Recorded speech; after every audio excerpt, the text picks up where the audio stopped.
जय गुरु जी संगत जी। संगत जी, गुरु जी के आशीर्वाद, गुरु जी के प्रेम से आज का जो सत्संग हम लोग आपके साथ शेयर कर रहे हैं निधि आंटी का है।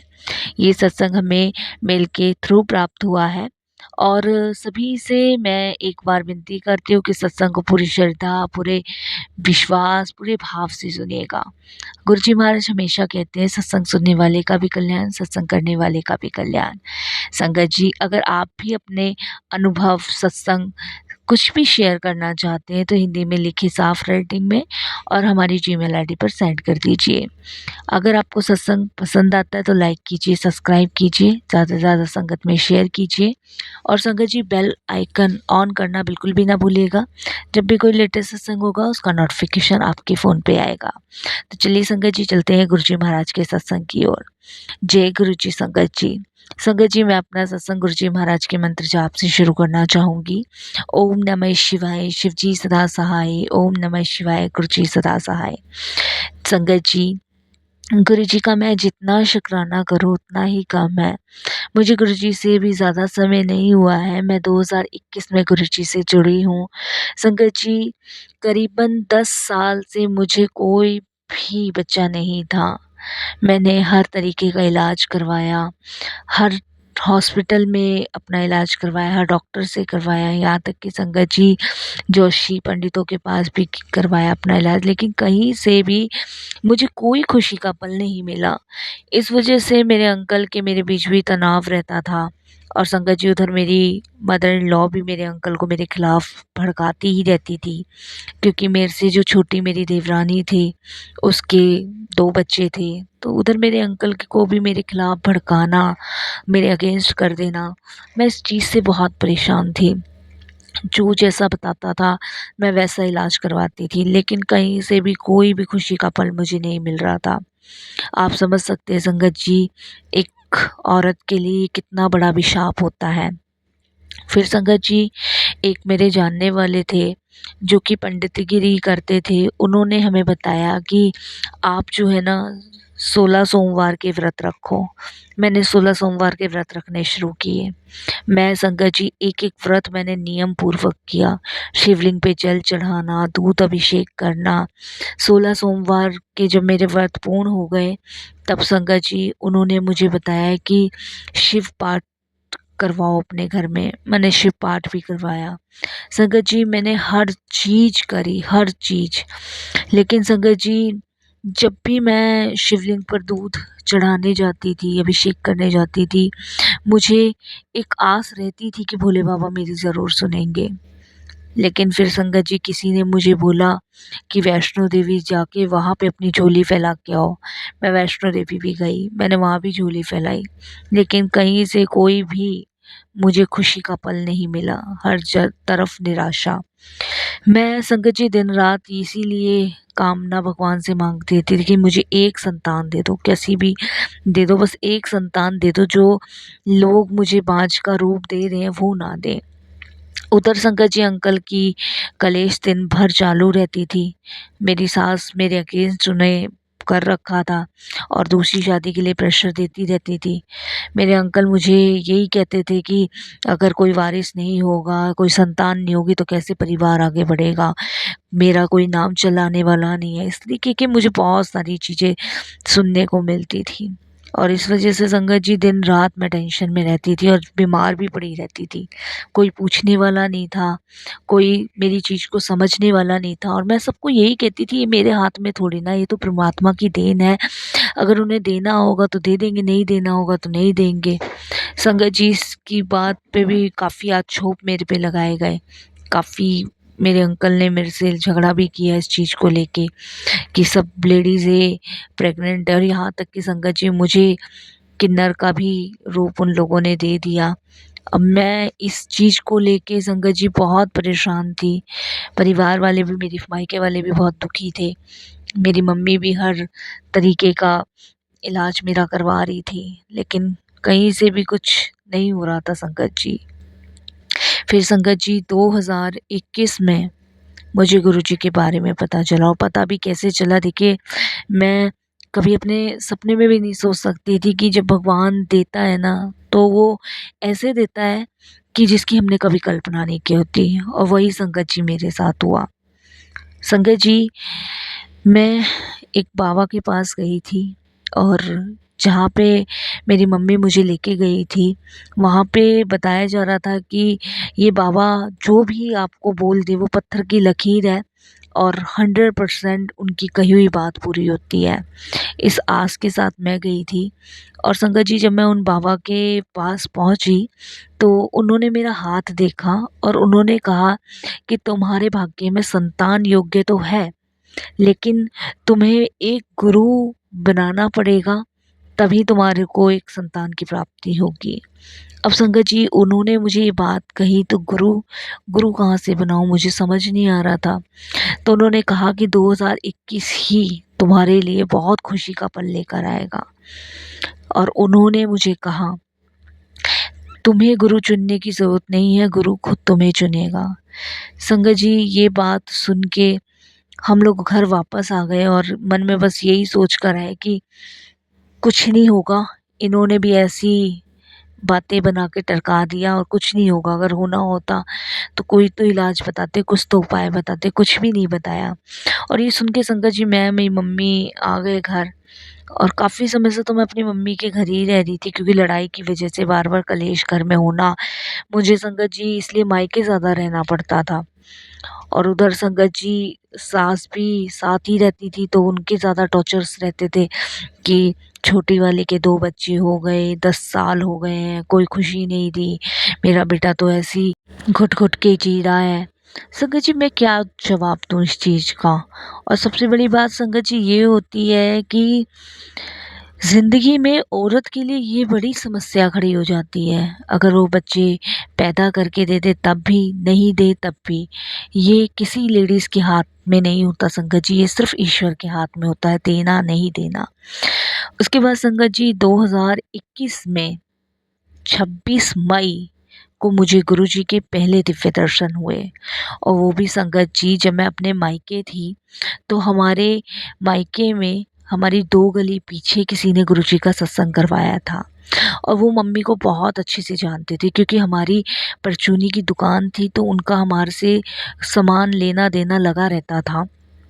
तो उन्होंने हमें भी इनवाइट किया था।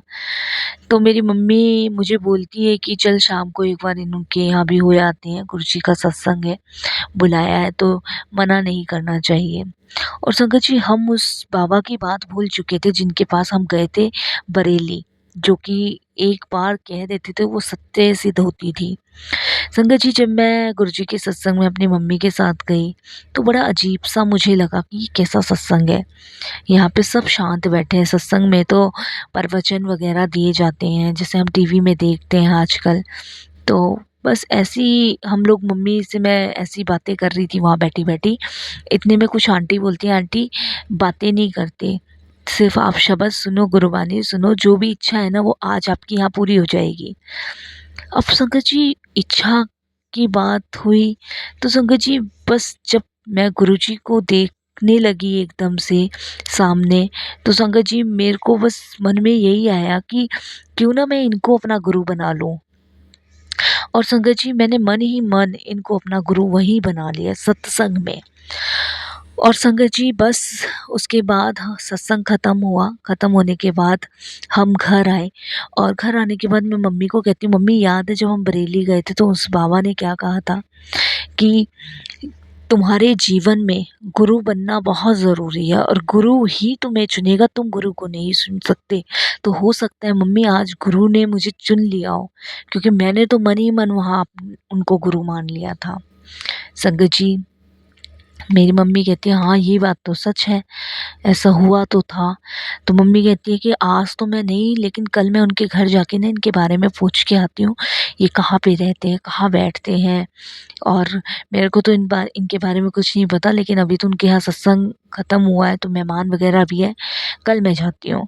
संगत जी कल फिर अगले दिन मेरी मम्मी उनके घर गई और मैं भी साथ गई, और संगत जी जिनके घर सत्संग था हम वहाँ बैठे, वहाँ हमने देखा कि गुरुजी के बहुत सारे स्वरूप लगे हुए हैं, और इतने बड़े-बड़े स्वरूप लगे थे संगत जी, कि देख के ना शरीर में एकदम से कँपकँपी सी छूट गई, बहुत सुंदर-सुंदर स्वरूप।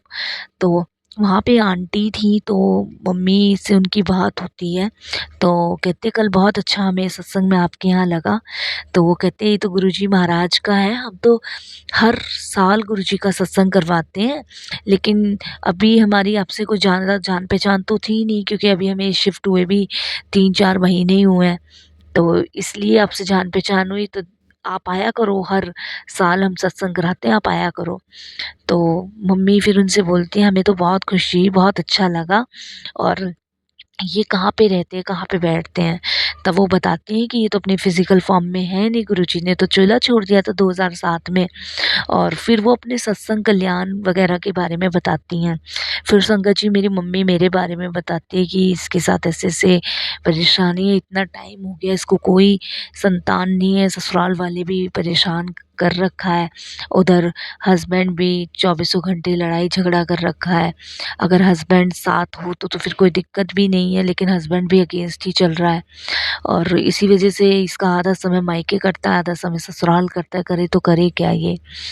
संगत जी मैं उनके सामने रोती हूँ तो वो मुझे कहती है तुम चिंता मत करो, मेरे सामने मत रो, तुम ये गुरुजी के स्वरूप लग रही है ना, इनके सामने रो। मुझे कहने से कुछ नहीं होगा बेटा, आप अगर इनके सामने अपनी बातें रखोगे ना, तो ये सुनेंगे तुम्हारी सारी परेशानी, सारी बात सुनते हैं ये।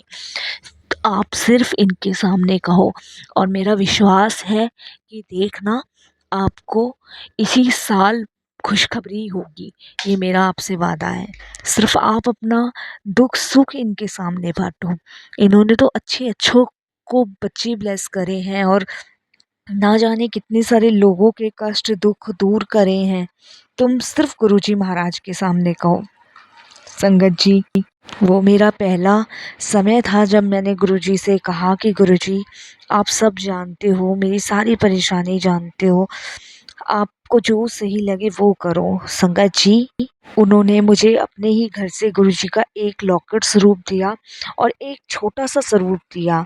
उन्होंने कहा कि बेटा इस लॉकेट को आप अपने गले में लाल कलर के धागे में बाँध लेना, और ये जो स्वरूप मैं आपको दे रही हूँ ना, इसको अपने घर में रखना। जब आप ससुराल चली जाओगी ना, अपने ससुराल में रखना, इसको फ्रेम करवा लेना, और जब आप इनको अपने ससुराल में लेके जाओगी तो गुरुजी को ये कह के लेके आना कि गुरुजी महाराज ये आपका घर है, मेरा कुछ नहीं है, ये सब आपका है, आप अपने घर में आओ, और इन्हें अपने पूजा के स्थान में जगह देना, और तुम देखना इनकी सुबह शाम पूजा करना, धूपबत्ती जोत जलाने की कोई ज़रूरत नहीं, सिर्फ इनका गुरु मंत्र मैं तुम्हें बता रही हूँ वो करना।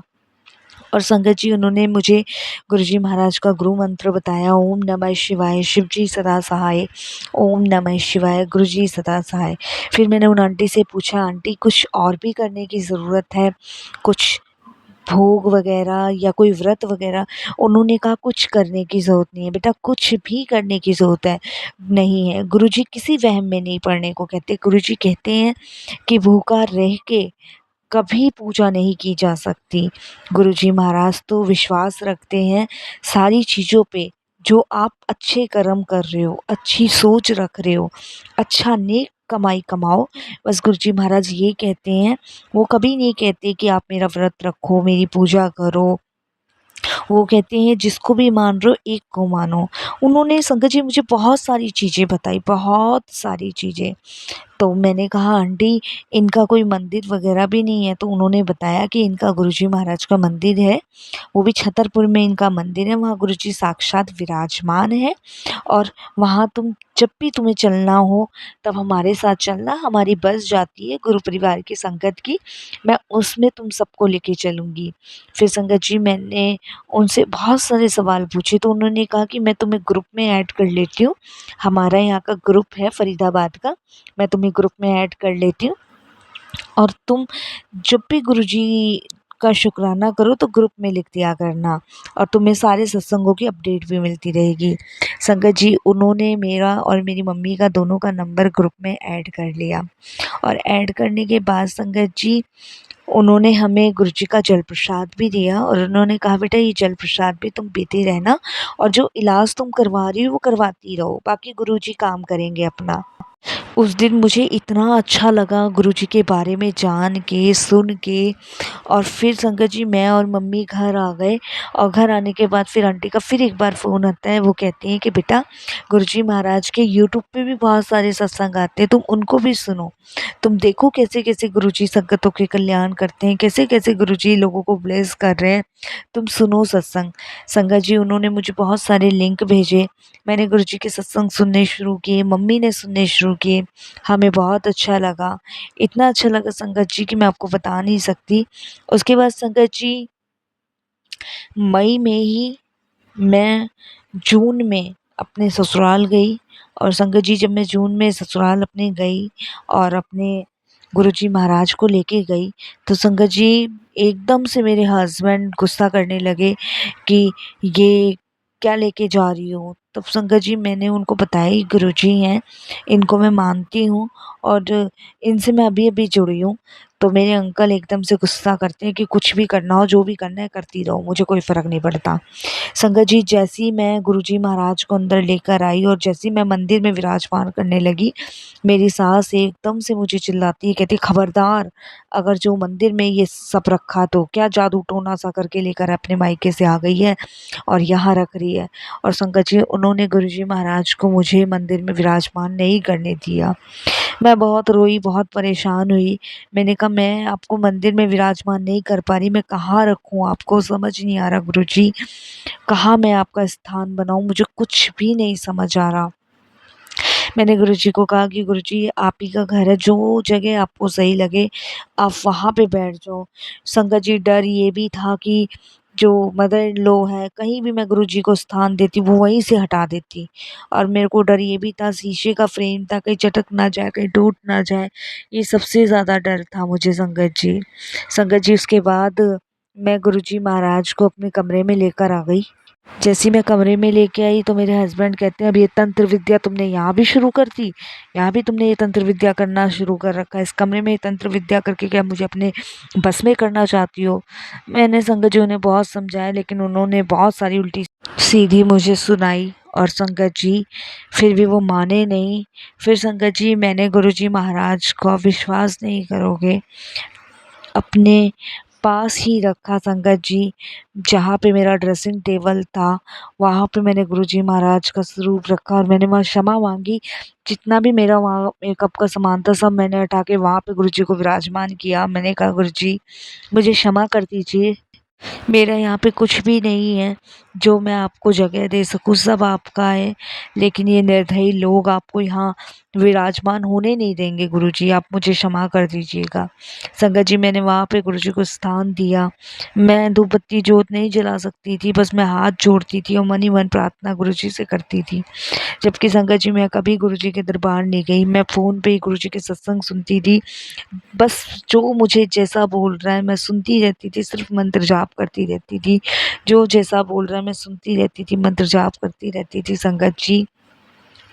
और संगत जी फिर एक दिन क्या होता है कि मदर इन लॉ मेरे कमरे में आती है और कहती है ओहो अब ये तांत्रिक विद्या तूने कमरे में भी कर दी है, तूने मेरा बेटा बस में कर लिया, बहुत ज़्यादा सुना के जाती है। और मैं गुरुजी को कहती हूँ कि गुरुजी आप सब जानते हैं, आप भोले बनकर बैठे हुए हो, आपको सब पता है कि मेरी इसमें गलती क्या है। अगर मुझे कोई संतान नहीं हो रही, मैं माँ नहीं बन पाई, तो इसमें मेरी गलती क्या है, मुझे गलती तो बताओ गुरुजी। मैंने ये सोच के शादी थोड़ी ना की थी कि मैं कभी माँ नहीं बनूंगी, ये तो आपके हाथ में है, देना नहीं देना आपके हाथ में। वो बरेली वाले बाबा ने भी कहा था कि आपको गुरु चुनते हैं, तो गुरुजी आपने ही तो मुझे चुना है, जब भी तो आपने मुझे सत्संग में बुलाया है। नहीं तो जो आंटी बता रहे थे कि गुरुजी उसी को सत्संग में बुलाते हैं जब गुरुजी की मर्जी होती है, तो गुरुजी आपने ही चुना है। अब मेरे को वो मेरी खुशी दे दो जो इसकी मैं कब से इंतज़ार कर रही हूँ और कब से मैं लोगों की उल्टी-सीधी बातें सुन रही हूँ। मेरे घर वाले सुन रहे हैं, क्योंकि मेरी माँ को भी बहुत उल्टा-सीधा बोला जाता था संगत जी। मैं मैं अपनी माँ की इकलौती बेटी हूँ। पिताजी है नहीं, भाई है नहीं, सिर्फ़ मैं ही हूँ। मेरी मम्मी और मैं बस, और कोई भी नहीं है। तो संगत जी, बस हम लोग कोई गलत चीज़ नहीं करना चाहते थे। मैं ससुराल नहीं छोड़ना चाहती थी, अलग नहीं होना चाहती थी। मम्मी का भी यही कहना था कि अलग हो भी जाएगी या छोड़ भी देगी तो तू ये तो बता कि तेरा बसा-बसाया घर भी उजड़ जाएगा। दूसरी बात, कोई दूसरा तेरे से शादी करेगा नहीं क्योंकि माँ नहीं बन पा रही। मैं संगत जी बहुत परेशान, टूट चुकी थी पूरी तरफ से। उसके बाद संगत जी, सितंबर में मेरी बहुत ज़्यादा तबीयत ख़राब होती है, बहुत ही ज़्यादा तबीयत ख़राब होती है।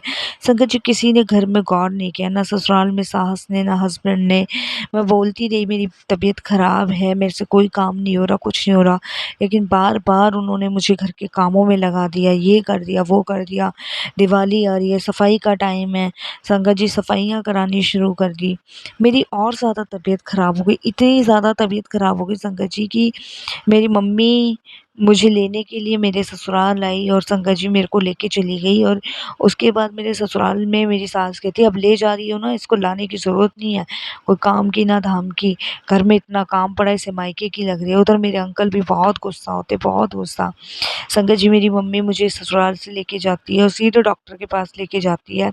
वहाँ पे डॉक्टर संगत जी मेरा चेकअप करती है और संगत जी वो मुझसे कहती है कि प्रेगनेंसी टेस्ट लेकर आओ।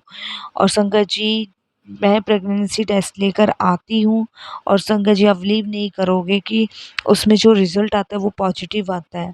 क्योंकि संगत जी, जो भी मुझे मानसिक धर्म आ रहा था उसको मैं भूल चुकी थी। मेरे को ध्यान ही नहीं था क्योंकि मेरे को व्यस्त ही इतना रखते थे ससुराल में कि मेरे को बिल्कुल भी ध्यान नहीं था। और संगत जी, जब डॉक्टर ने मुझे ये चीज़ बोली तब संगत जी मेरा खुशी का ठिकाना नहीं रहा, बिल्कुल भी नहीं रहा।